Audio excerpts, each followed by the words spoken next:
Hola, soy Renos Bakis, economista principal del Banco Mundial y su anfitrión de Acelerar el Desarrollo, Ideas para el Impacto. Este no es un podcast típico, es una conversación impulsada por la IA, presentada por el Instituto del Banco Mundial para el Desarrollo Económico, donde analizamos las últimas investigaciones con un objetivo en mente: convertir grandes ideas en un impacto en el mundo real. Empecemos. Gracias por la introducción, Renos. La verdad es que depositamos muchas esperanzas y también invertimos mucho dinero en la educación, siempre tratando de encontrar eso que realmente haga la diferencia. Miramos los puntajes de los exámenes, revisamos las tasas de graduación, pero ¿qué pasa si los cambios que más importan son precisamente los que cuestan medir? Esa es justamente la pregunta que plantea el informe del que hablaremos hoy, titulado ¿Puede la enseñanza de la mentalidad de crecimiento y la autogestión en las escuelas cambiar los resultados de los estudiantes y la forma de pensar de los docentes? Les damos la bienvenida al primer episodio de nuestra serie sobre mentalidad de crecimiento.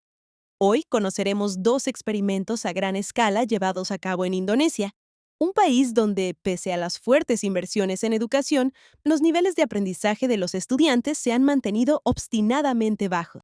Exacto. Así que probaron algo diferente. Un programa llamado Todos pueden tener éxito, dirigido a estudiantes de noveno grado. ¿De qué se trataba? Era un programa muy sencillo, compuesto por 6 sesiones. La primera parte les enseñaba a los estudiantes el concepto de mentalidad de crecimiento. Esta poderosa idea de que la inteligencia no es algo fijo, sino que puede desarrollarse. Claro, lo importante es el esfuerzo, no solo ser inteligente. Así es, y la segunda parte estaba dedicada a la autogestión. Habilidades muy concretas, como establecer objetivos, diseñar un plan para alcanzarlos y perseverar, incluso cuando surgen dificultades. Bien, entonces implementaron el programa en más de 2.000 escuelas. Veo que probaron dos versiones, una que incluía únicamente las lecciones y otra que, además, incorporaba elementos como afiches y recordatorios diarios en el aula. Y todo el mundo estaba pendiente de un resultado en particular: si el programa conseguiría elevar los puntajes de los exámenes nacionales. ¿Y qué pasó? ¿Lo consiguió? No. Y aquí es donde la historia se vuelve realmente interesante. En cuanto al objetivo principal, mejorar los resultados en las pruebas, no hubo cambios. Pero el programa sí tuvo éxito en otros aspectos igual de importantes, y en algunos casos completamente inesperados. Y eso resulta un poco desconcertante, ¿verdad? Porque no era la primera vez que el equipo implementaba una intervención de este tipo en Indonesia. Así es, y vale la pena tener ese antecedente presente. Algunos años antes, el equipo había realizado otro experimento de gran escala, también en más de 2.000 escuelas. Esa intervención se centró exclusivamente en la mentalidad de crecimiento, sin incorporar contenidos sobre autogestión, y consistió en solo 2 sesiones. En esa oportunidad, sí lograron mejorar los puntajes de los exámenes nacionales, con los mayores avances en regiones de menor rendimiento como Sumatra. Esos hallazgos alentadores fueron precisamente los que llevaron al Ministerio de Educación a impulsar un programa más largo y más intensivo. O sea que la versión corta y más focalizada sí elevó los puntajes de exámenes, mientras que la versión más extensa y abarcadora que analizamos hoy, no. Parece contradictorio. Uno pensaría que más siempre es mejor, ¿no? Eso parecería lógico. Sin embargo, el estudio analiza cuidadosamente esa aparente contradicción y propone varias hipótesis. Una es que, al sumar el componente de autogestión, el mensaje sobre la mentalidad de crecimiento perdió fuerza, porque los estudiantes debían procesar más ideas al mismo tiempo. Otra apunta al momento de la implementación. El programa se desarrolló al final del ciclo escolar, muy cerca de los exámenes, de modo que apenas hubo tiempo para que cualquier cambio se tradujera en mejores puntajes. Y una tercera explicación es que los docentes contaban con materiales muy completos, pero no recibieron capacitación ni acompañamiento para ponerlos en práctica. También conviene hacer una aclaración. Los dos estudios utilizaron diseños distintos, así que no se trata de una comparación directa. De hecho, los propios autores señalan que una comparación adecuada, realizada en los mismos distritos, queda como una línea de investigación futura. Aún así, la enseñanza para el diseño de este tipo de programas es clara. Cuando se trata de estas intervenciones, más no significa necesariamente mejor. El enfoque y el momento de implementación pueden ser más importantes que el alcance del programa. Bien, ese sí que es un giro interesante. Entonces, si los puntajes de los exámenes no cambiaron, ¿qué fue lo que sí cambió con esta segunda intervención? Entremos en la primera gran conclusión del estudio. El programa transformó de manera profunda el entorno de aprendizaje. Cambió la forma en que los estudiantes entendían sus propias capacidades. Se observó un aumento pequeño, pero significativo, en la creencia de que esforzarse más realmente podía ayudarlos a desarrollar sus habilidades. O sea que empezaron a creer en el poder del esfuerzo. Sí, y percibieron ese cambio en el entorno que los rodeaba. Los estudiantes comentaron que sus docentes e incluso sus compañeros daban más importancia al esfuerzo y a aprender de los errores que antes. Ese es un ejemplo muy concreto de cómo se refleja una mentalidad de crecimiento en la práctica. El resultado fue un clima de aprendizaje más positivo. ¿Y eso tuvo algún efecto en la forma en que estudiaban? Lo tuvo. Los estudiantes comenzaron a aplicar las herramientas que les enseñó el programa. Por ejemplo, hacer una lista de pendientes para sus tareas y seguirla de verdad. O darse una pequeña recompensa cuando terminaban un trabajo especialmente difícil. Ya veo. Entonces no fue solo un cambio de mentalidad, terminó reflejándose en sus hábitos. Exacto. Y aquí viene mi parte favorita. Los beneficios fueron especialmente marcados entre los estudiantes más desfavorecidos. Cuéntame más sobre eso.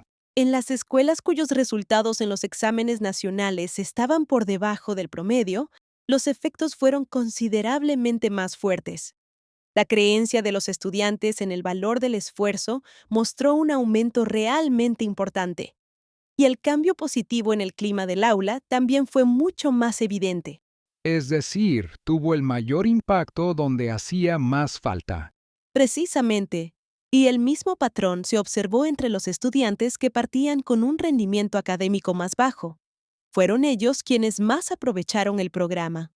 Incluso hay evidencia que sugiere que el impacto fue mayor entre quienes provenían de hogares con menores recursos económicos. Dicho eso, me gustaría ser prudente. ¿Qué tan sólidos son estos resultados por subgrupos? Es importante señalarlo, porque la solidez de los resultados varía.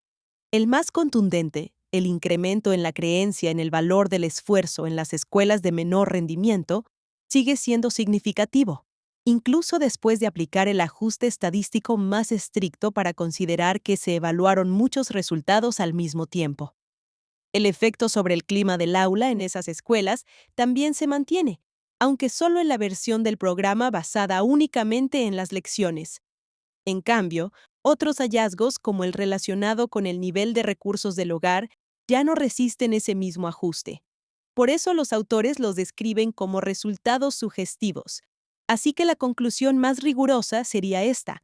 Algunos de los efectos observados en los estudiantes más desfavorecidos son consistentes, y los demás ofrecen señales alentadoras, aunque todavía no son concluyentes. Ese punto es fundamental. Para muchos de nuestros oyentes, la equidad no es un tema de discusión académica o de políticas públicas. Es algo que impacta directamente en la vida y el trabajo de las comunidades alrededor del mundo. Exactamente. Y si sumamos el costo a la ecuación, los resultados son aún más interesantes. La primera intervención, enfocada exclusivamente en la mentalidad de crecimiento, tuvo un costo inferior a 25 centavos de dólar por estudiante.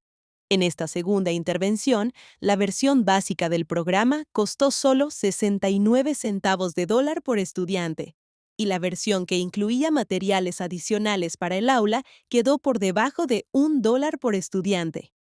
Menos de $1 por estudiante para fomentar un ambiente de aprendizaje más positivo y centrado en el esfuerzo, sobre todo para quienes más lo necesitan. La verdad es que es bastante extraordinario. Lo es, pero esa ni siquiera fue la sorpresa más grande. El informe reveló un segundo hallazgo clave, un impacto que nadie estaba buscando. Ahora sí me atrapaste. ¿Cuál fue? El programa estaba diseñado para los estudiantes, pero uno de sus efectos más sólidos, de hecho uno de los pocos que superó las pruebas estadísticas más rigurosas, se observó en los docentes. ¿En los docentes? ¿Cómo? Ellos no eran quienes recibían las lecciones. No, pero sí eran quienes impartían las lecciones. Y al hacerlo, su propia manera de pensar comenzó a cambiar. Fue un resultado bastante sorprendente, porque el programa no incluía una capacitación sobre mentalidad de crecimiento para los docentes, únicamente les proporcionaba materiales para implementar las sesiones.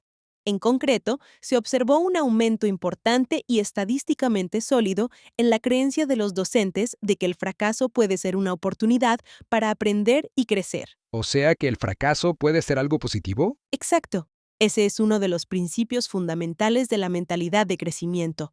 Al enseñar estas ideas a sus estudiantes, los propios docentes terminaron incorporándolas. El efecto fue tan sólido que se mantuvo incluso después de aplicar las pruebas estadísticas más rigurosas. Qué interesante. Ese es el dilema al que se enfrentan los encargados de formular políticas públicas, ¿no? Se crea un programa pensando en un grupo y el mayor impacto termina apareciendo en otro. ¿Qué significa esto en la práctica? Significa que se encontró una forma escalable y de bajo costo de fortalecer el desarrollo profesional de los docentes sin necesidad de sacarlos del aula para asistir a talleres. Un docente que entiende el fracaso como una oportunidad para aprender tiene más probabilidades de responder con empatía frente a un estudiante que está teniendo dificultades. Y de animarlo a intentarlo de nuevo, en lugar de que se dé por vencido. Eso probablemente explique por qué los estudiantes percibieron una mejora tan marcada en el clima del aula.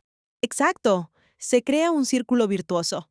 Ese cambio en la mentalidad de los docentes probablemente ayudó a crear un entorno de apoyo en el que, especialmente los estudiantes más desfavorecidos, pudieron desarrollarse mejor. Quienes nos escuchan y trabajan en el gobierno o en el ámbito del desarrollo saben bien lo difícil y costoso que suele ser lograr una transformación de ese tipo. Esto cambia por completo nuestra forma de pensar sobre el diseño de programas. Para terminar, ¿cuáles son las principales lecciones para los encargados de formular políticas? Yo diría que son tres. La primera es que tenemos que mirar más allá de los puntajes de los exámenes.